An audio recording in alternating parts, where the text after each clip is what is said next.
Hey, good evening, folks. It's Sunny. Welcome to another one of our videos, and welcome to our channel. Today, we're going to discuss the tech mini crash that we had today. What happened there? Why it happened? We're gonna bring up CNBC. We're gonna have them talk a little bit about what tech is going forward and see what their point of view is. We'll also cover Micron is a part of the tech sector. So it dropped too as well, but I'm gonna show you the different graphs and stuff like that, what happened.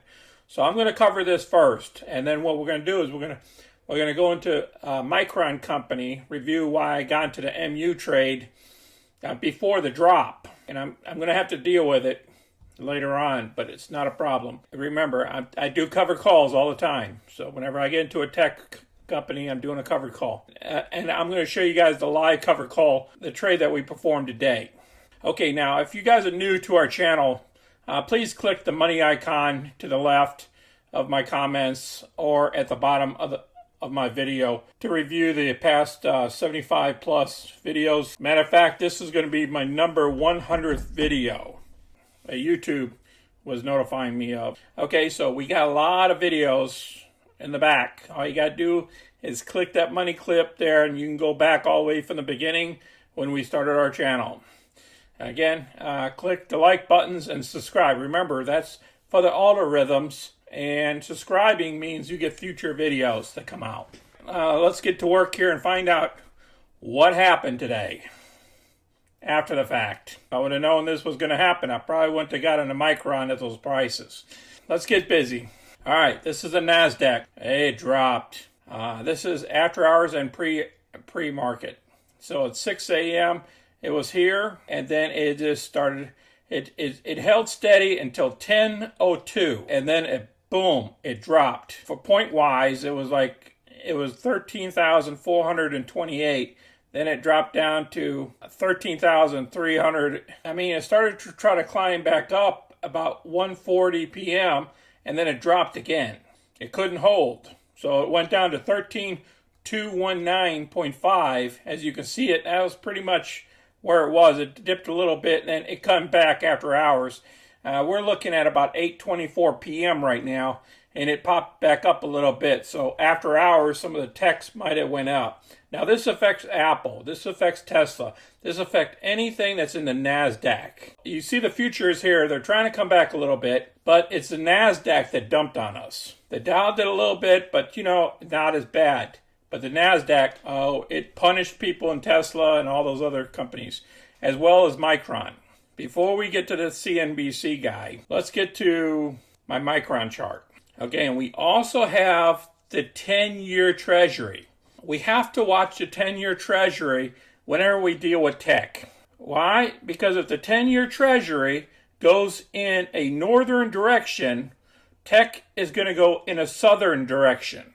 Let me say this again. If the U.S. 10-year Treasury goes in a northern direction, it will have an adverse effect on the tech sector of the Nasdaq. Please keep that in mind. Because remember, the tech, like I was stating before, a lot of tech, just like Tesla's, Apple, they're very, let's say their valuations are a little bit rich.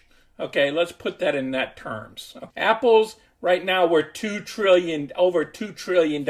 And Tesla is very overpriced as well. Okay, and that came down too. But Micron's not so much, but it's affected based off of the Nasdaq and the QQQ. Let's go over to the QQQ. Look at the QQQ.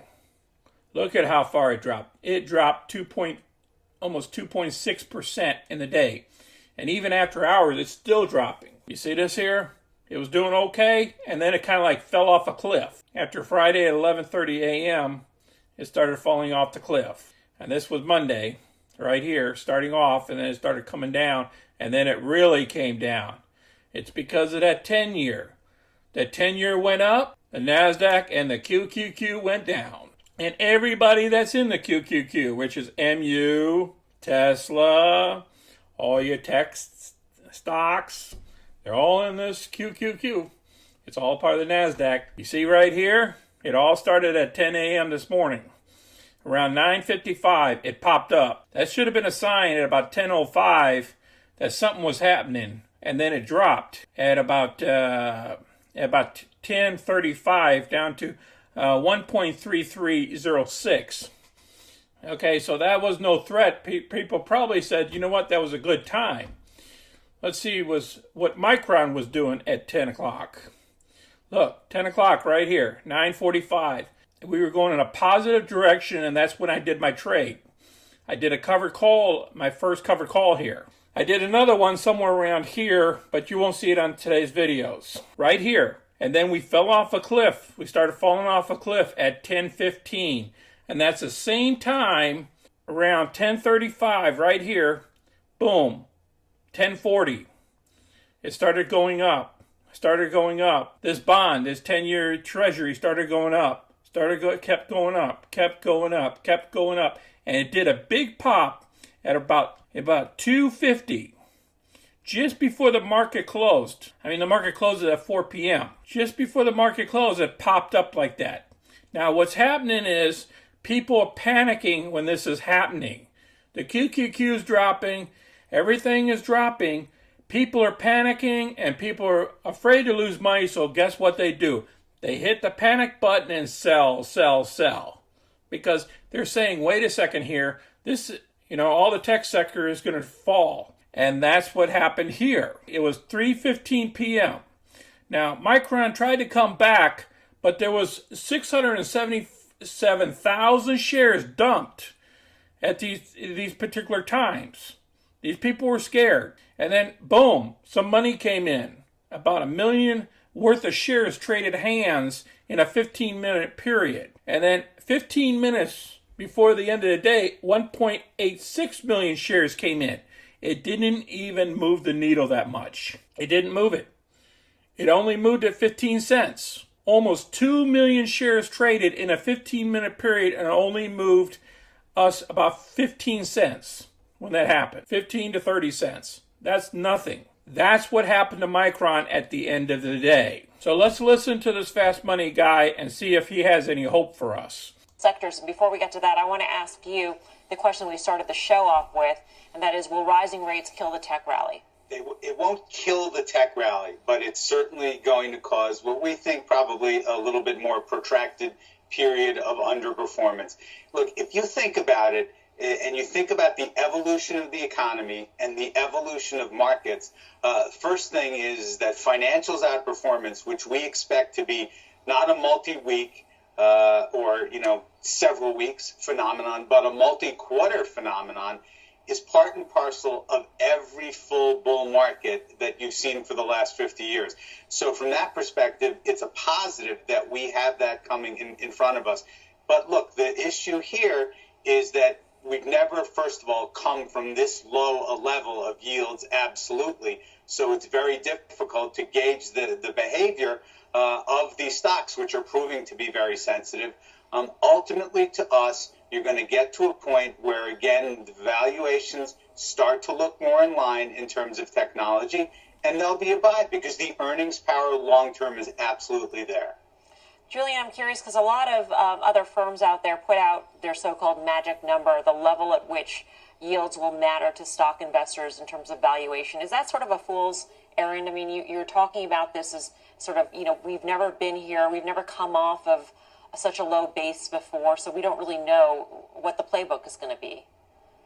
Well, it isn't a fool's errand, Melissa, because really it's more to us not what that level is, but how you get there. I mean, several weeks ago, we raised our year-end 10-year yield price forecast from 150 to 170. Again, still in the absolute scheme of things, very, very attractive, very, very sedate. You showed that 30-year chart of yields, and that barely registers, quite honestly. But the problem that the market is having over the last week and a half or so is the speed at which we've gotten to where we've gotten, and the way markets are, they tend to extrapolate the near-term behavior into the next several weeks, and then all of a sudden there's this fear that we're going to run away to the upside. Well, we're going to hear from Chairman Powell this week. We're going to hear from a lot of Fed speakers, and they're all going to tell you that that's not likely the case. Okay, so you heard it from an investment advisor working with CNBC on fast money. You got to be careful. You got to be selective when you're getting into tech right now. It's a very sensitive area if these yields continue to rise. And what we don't want to happen is we go over the 1.5 percentage. If we, right up here, we came close to it, is a 1.5 percentage.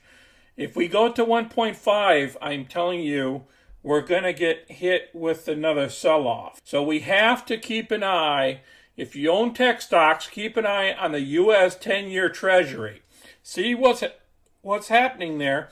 And if you feel uncomfortable, I recommend to do covered calls. Covered calls will protect your position in downward trends. The yields are down here. They were low over the last couple days. Okay, then they started going up. It's like, bam, all in one day. So this type of shock to the market, it has an adverse effect to the tech sector. I'm not a financial advisor, but I know some things over time, over years of knowledge of studying this stuff. I'm telling you, you have to be prepared. Tesla could drop down to $600 a share. It could actually drop down to $400 a share if the rates go too high. So you have to be careful if you're in a lot of the other techs that are over the value. Value is critical, just like that investment advisor was telling you.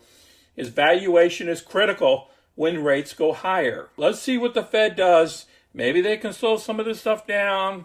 They can cool it down, take away some bonds or whatever they can do to offset this. Just have an understanding that when the rates go higher, the market is going to pause or it can go down. Hopefully you understand what I was talking about. And if you need some clarity, please put stuff down in the comment section. I can go ahead and I can copy and paste stuff and put it down in the description area where you can watch all this stuff. I'll do that for the fast money stuff, and then I'll put this 10-year Treasury note in there. Without further ado, let's get on with the second part of the trades and why I got into MU. All right, folks, it is now 9:37 a.m. on Monday. The other trade that I'm going to do today is Micron. Based on Pete over here, he's saying there's a bunch of money in the February 93 calls, which is coming up due this week. That was based off of a price on Friday at about 89.16 or so. So they're betting on 93. So I'm going to be betting on about a 90. I'm going to show you how I do it compared to what they do it. They just buy calls. Even though he owns a stock, he also buys calls as well for the short term. So this is only a short term for this week. So how are we going to do the trade? What I want to do is I want to do a $90 covered call. Let's go over here to our order. We're going to do a research. This is going to be a covered call. MU. I've always liked MU. I've made money off of her before. This is almost like an at the money covered call. Okay, there's not much going on other than a lot of these people are raising their target price of $105 a share, which is a good thing. But we've heard analysts before raise things. The next thing you know, the price comes down.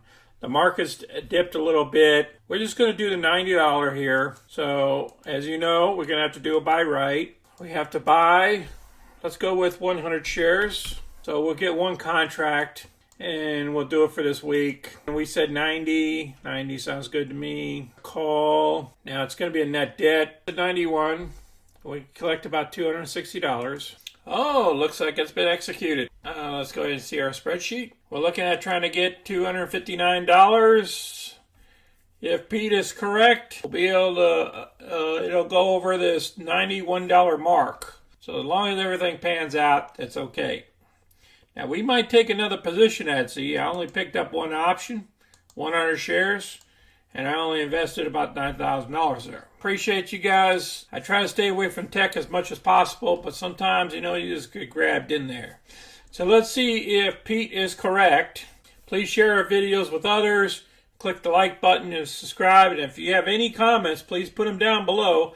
or you want to talk about future stocks or the trades that you're in or something like that, go ahead and talk about it down below. Maybe you're in Micron. Hey, I appreciate you guys watching again, and you guys take care. Until next time, this is Sonny. I'm out.